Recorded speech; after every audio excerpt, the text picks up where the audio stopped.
So welcome everyone to our webinar today on the topic of learner motivation.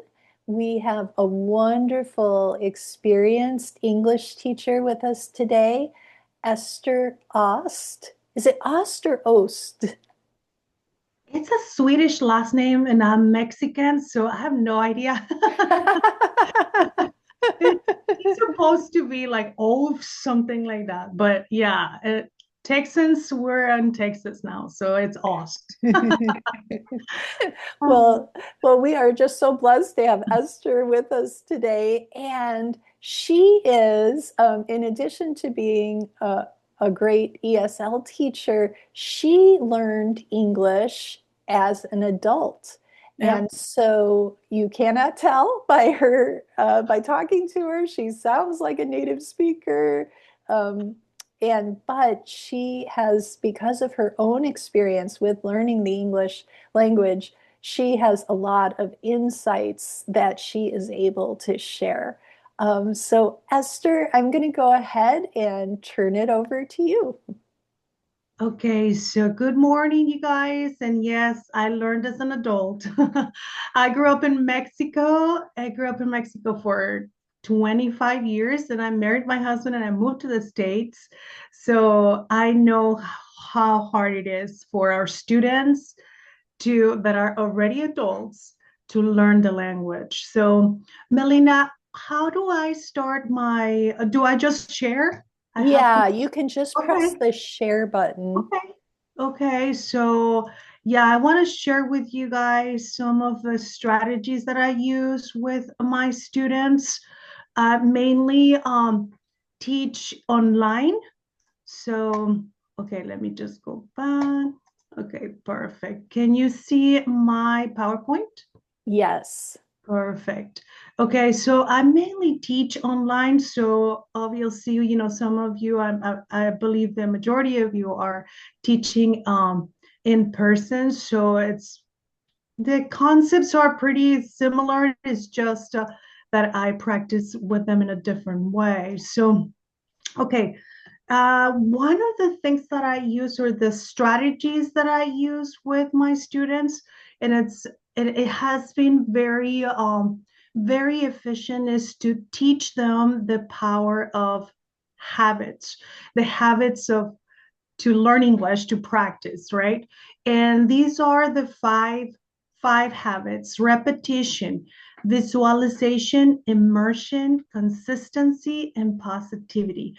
So okay, so repetition is super huge. I mean, if I'm not repeating, if I'm not saying what I hear, if I don't reproduce what I'm hearing, it's gonna be really hard to learn how to speak.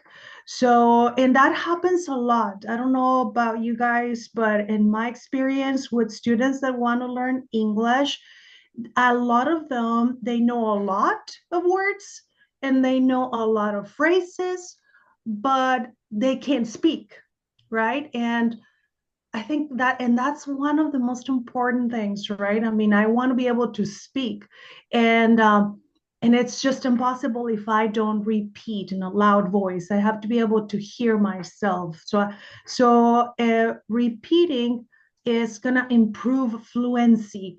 I'm not gonna be able to speak in a natural way if I don't. In the beginning, I start repeating words and um and phrases. So, and it's also gonna help me to have a better pronunciation, because a lot of my students, they're like, teacher, I can understand, not always, but I can understand a lot.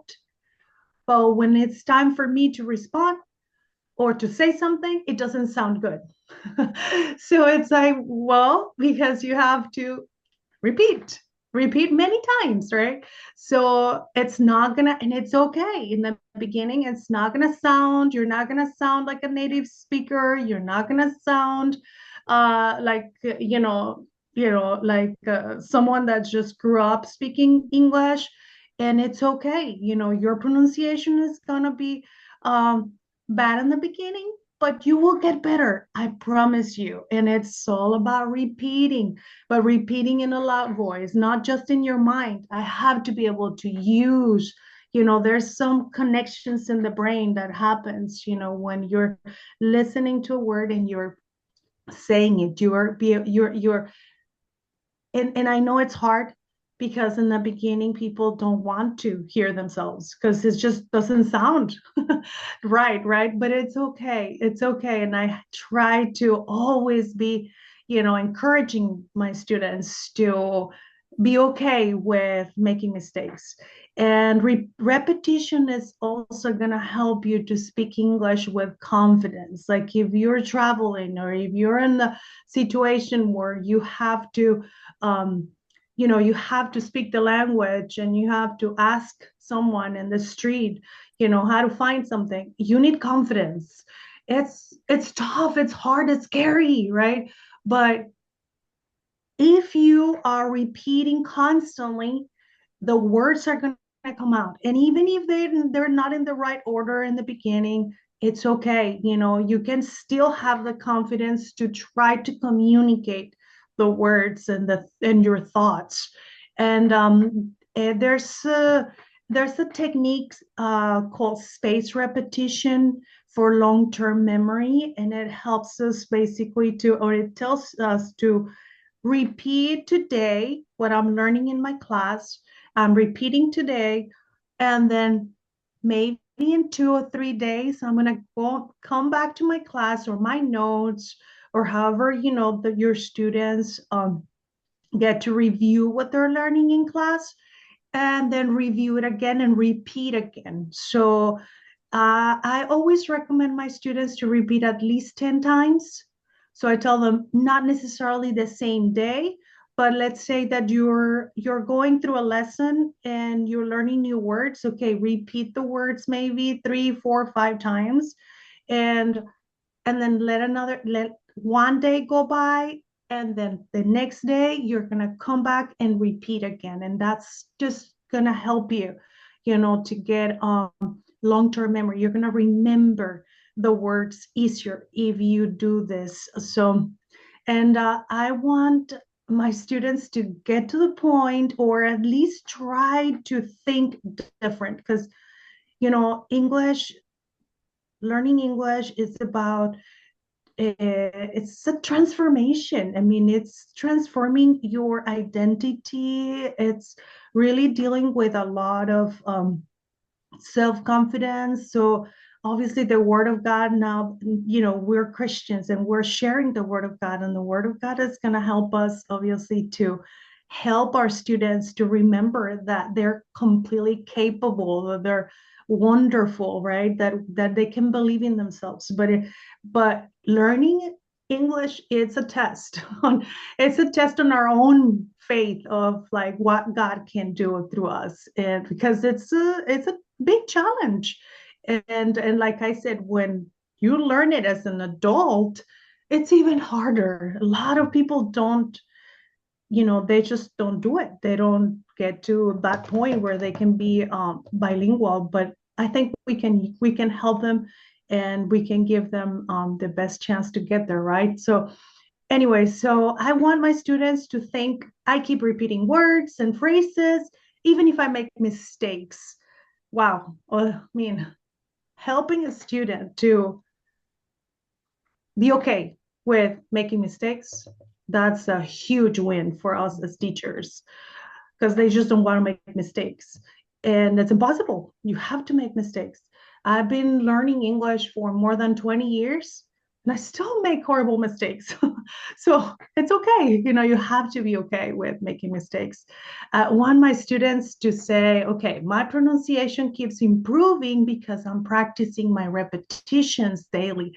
I want them to realize, not because I tell them, but because I love hearing students, just say, Miss Esther, I'm repeating every day, and I just feel this confidence, right? I'm improving, and it's like it just feels good.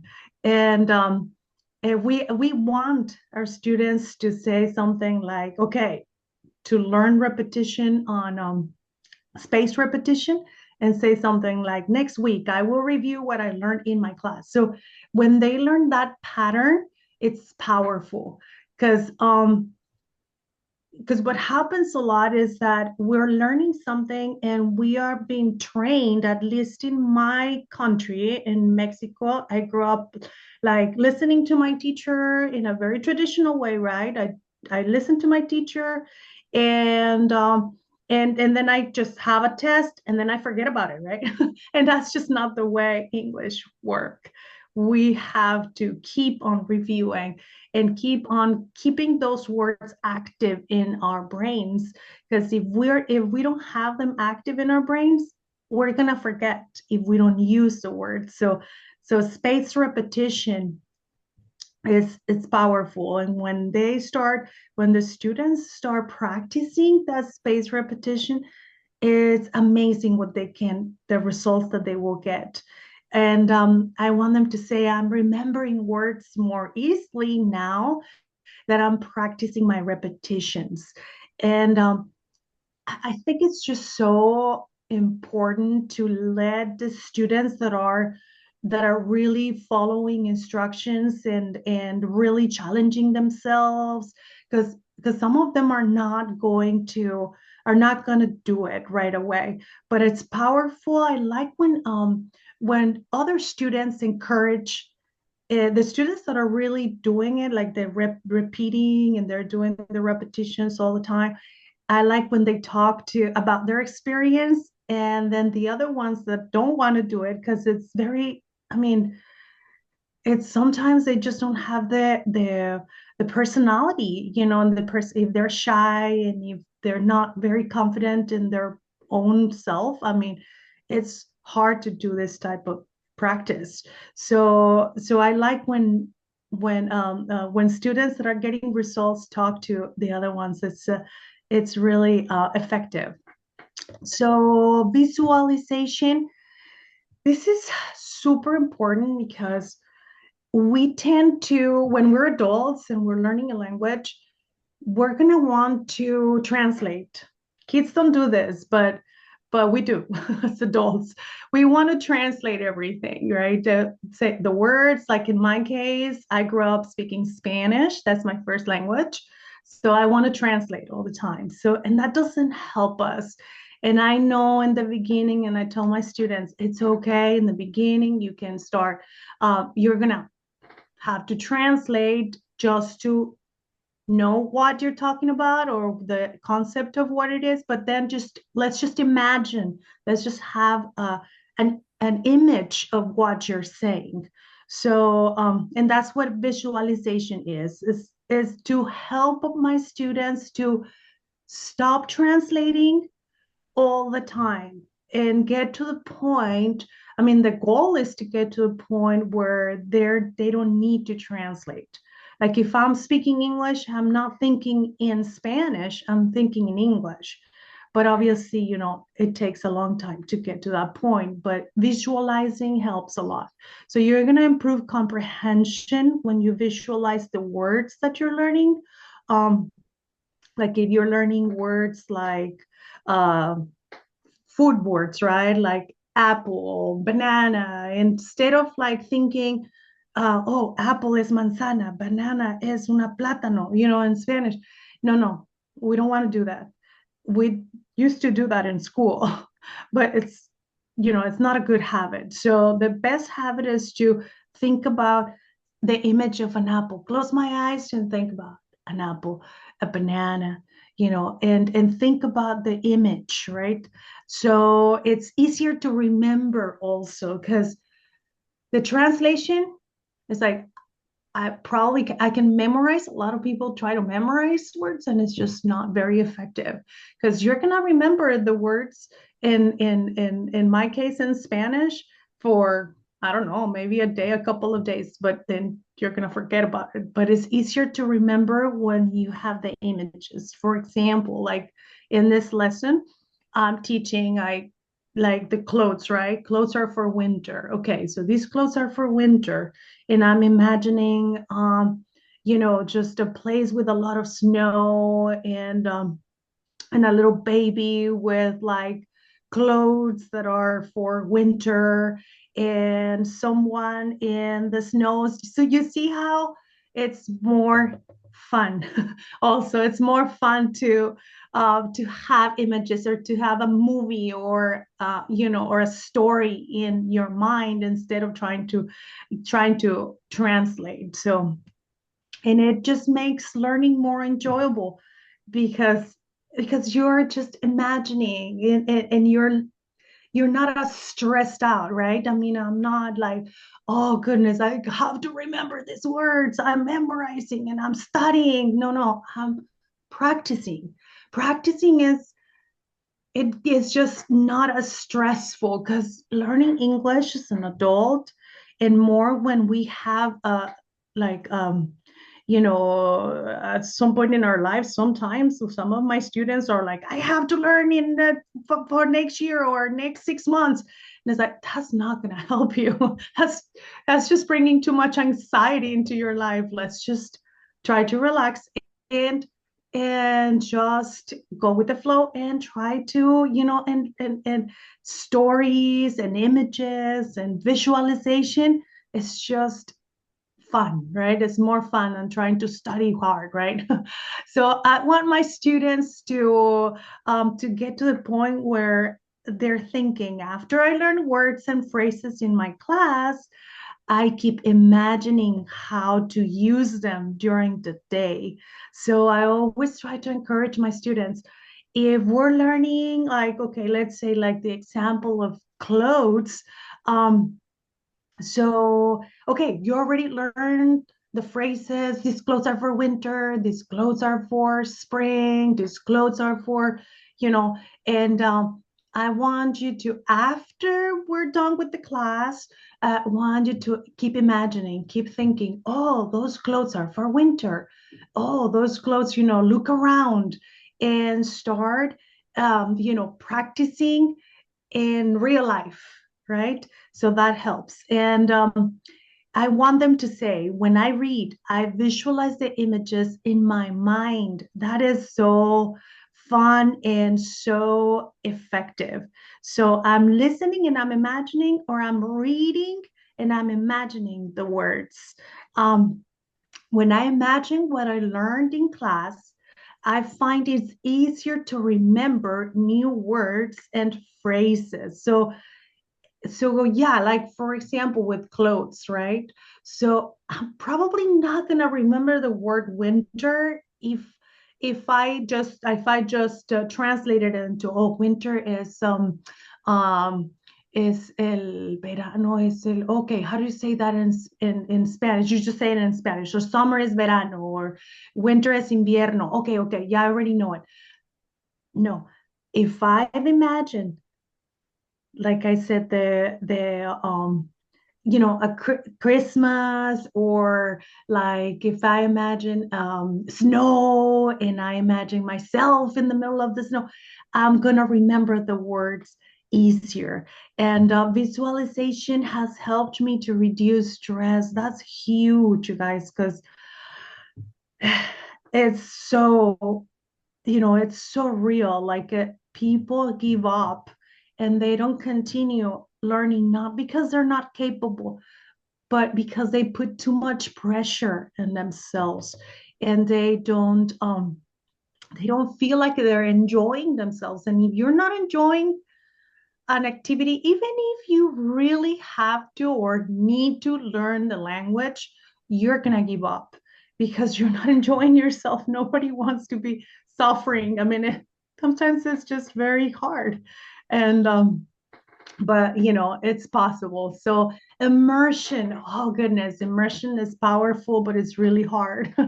Immersion is, like I tell my students, it's like going into a swimming pool of words, and so many words in the English language.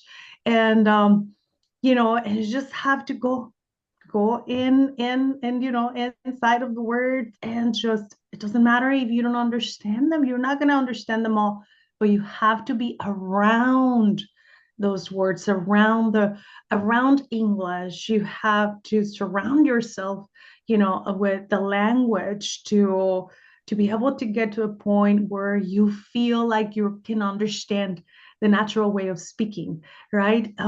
You get to that point when you allow yourself to be okay inside of an English world. And you can create it even if you don't live in countries where they speak English all the time. Like I live in the United States, but I live in a South culture because I live around people that speak just Spanish. I mean, we're in South Texas, so it's like everybody speaks Spanish, and that's okay. But I had to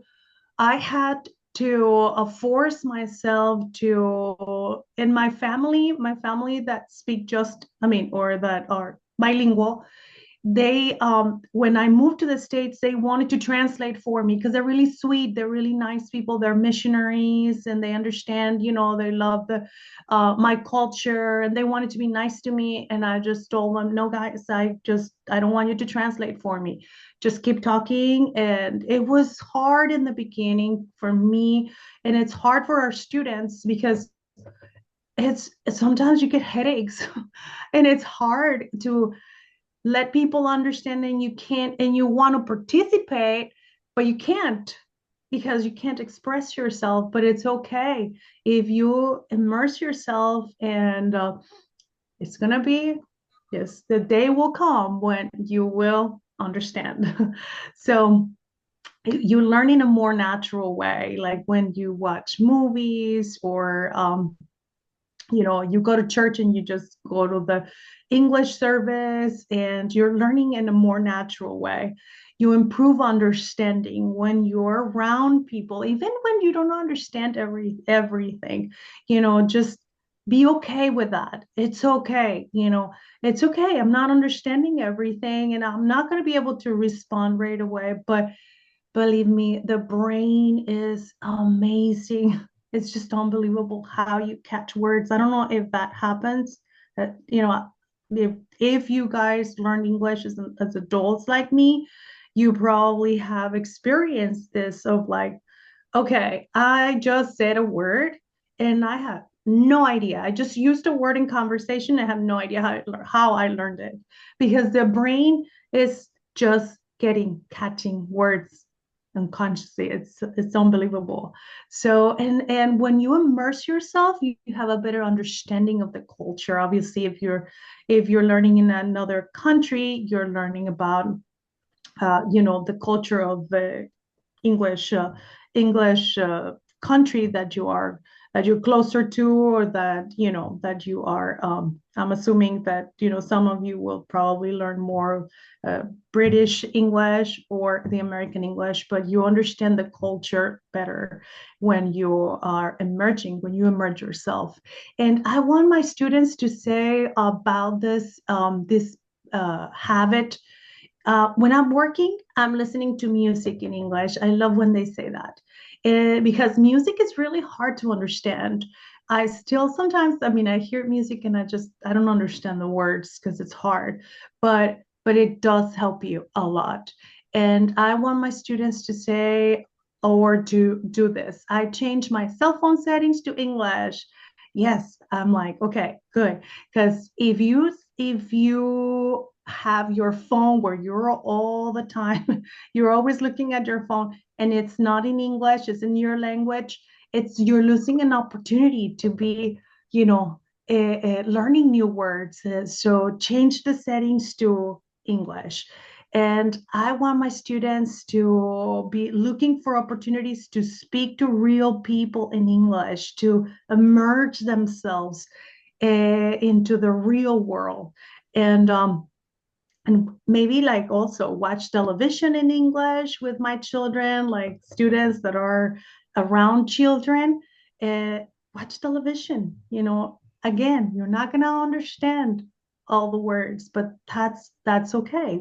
Just watch TV. And it's TV or television for children is easier to understand. So I think that's a great way to practice your English.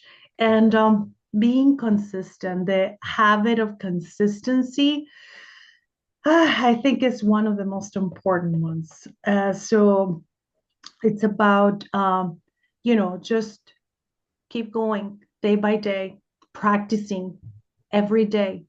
Um, I always try to teach my students it's not about once a week. Yes, you probably take a class. I mean, in my case, they come to my Zoom meeting once a week and then they practice every day. And now I'm not there to supervise them, but that's one of the reasons why I do this a lot. Like I try to just send them videos or WhatsApp messages reminding them of how important it is to practice every day. And it's not about being being perfect. Like let's say that this is a week, right? And you're practicing every day, good. And then the next week you missed one day. Don't get discouraged. It's okay. It's not about being perfect. It's about keep on going, right? Even if you miss one day, you're gonna see progress if you keep going, right? If you just keep going. And it's important, in my opinion, and what I've learned from other people that know more than me, to have a system, to have a plan, right? To have, even if you just use your notebook, just write the days of the week and write down what you're going to do, every week. One class, or well, I'm going to review this, or just it's just if you don't have a plan, it's very hard to work on a goal because you don't really know where you're going. So having a plan and something written, it really helps. Um, and you will get better every day. You will get better every day if you continue even, and I keep telling my students, you're not going to see results right away. You're not gonna sound like you want to sound with a good pronunciation in a couple of weeks. That's just not gonna happen. It's okay. Keep going. Oh, I can't pronounce, Esther. I can't pronounce. I just can't. Well, yes, you can. You just have to keep going. You have to be consistent. You're not going to get, results in not even sometimes months, sometimes it takes years. So being consistent is and practice every day is super important. And you're going to remember, if you're consistent, you're going to remember what you learned. Because think about it, like if you're just learning once a week, you're going to a class once a week, and some students, they think that going to class once a week, that's going to teach them the language, or they're going to learn that way, and it just doesn't happen that way. That's in school when we were in junior high, right? But in real world, like if you want to learn the language, you have to practice every day, and you're going to develop habits. If you're consistent, then you have more of a chance that whatever you're learning, it's going to become a habit, and you won't forget what you're learning. That's super important. And then you're going to improve fluency. It's going to help because if you're in English, in your English learning every day, you're gonna be more fluent. And I try to encourage my students to make English part of their routine. It's part of my life, just like the same way that I take the children to school, or I, cook food, or whatever I do every day. That's my routine. I'm gonna make English part of my routine. And again, just develop a habit. And I want my students to say something like, it's not easy, not easy, but I try to find at least 5 minutes to practice English every day, to realize by themselves and be convinced that you have to practice every day. At least, I always tell them, don't try to find an hour. It's not going to happen. If you're busy, like a lot of my students are busy, that's why they take their class online. Um, you know, I understand you're going to feel and you're going to think that you don't have time, but You do have time. You have control over your time. You decide what you do with your time. Take 5 minutes, start small. Practice every day in my free time. You have so much time during the day, but we do something else because we don't have the habit. If we don't have the habit of having English as part of our everyday life, then it's going to be hard. But practice every day in your free time. It's easier to remember words and phrases when I practice every day. Yeah, to get to that point when our students start, just thinking this way, you know, they're um, they're going to have success. And since I have been practicing every day, I'm feeling more confident when I speak to customers. In this case, this is as an example of a student that works at maybe a store, right? So having the confidence, the consistency that you have, even when there's going to be days, and this is where the Word of God helps us, to just to face our fears and face our challenges. There's going to be days where you're not going to feel like you can. There's going to be days where you're just going to be so discouraged, but you can't stop. You cannot stop. You cannot listen to your mind. You have to listen to what God says about you, not what you think. So, after several months, English finally became part of my daily routine. Wow. When this happens in your students' lives, if it's if it got to the point, if they got to a point where this is their daily routine, there's nothing's going to stop them anymore. They're going to be the learners of English for the rest of their lives. So I feel like that's kind of like one of my main goals with my students, to get to that point. And positivity is everything. The way I think, the power of my thoughts, right? If I start thinking, if I'm a failure, I'm gonna feel lost, I'm gonna feel fear, I'm gonna feel unsure, I'm gonna want to give up. Everything's gonna be unclear.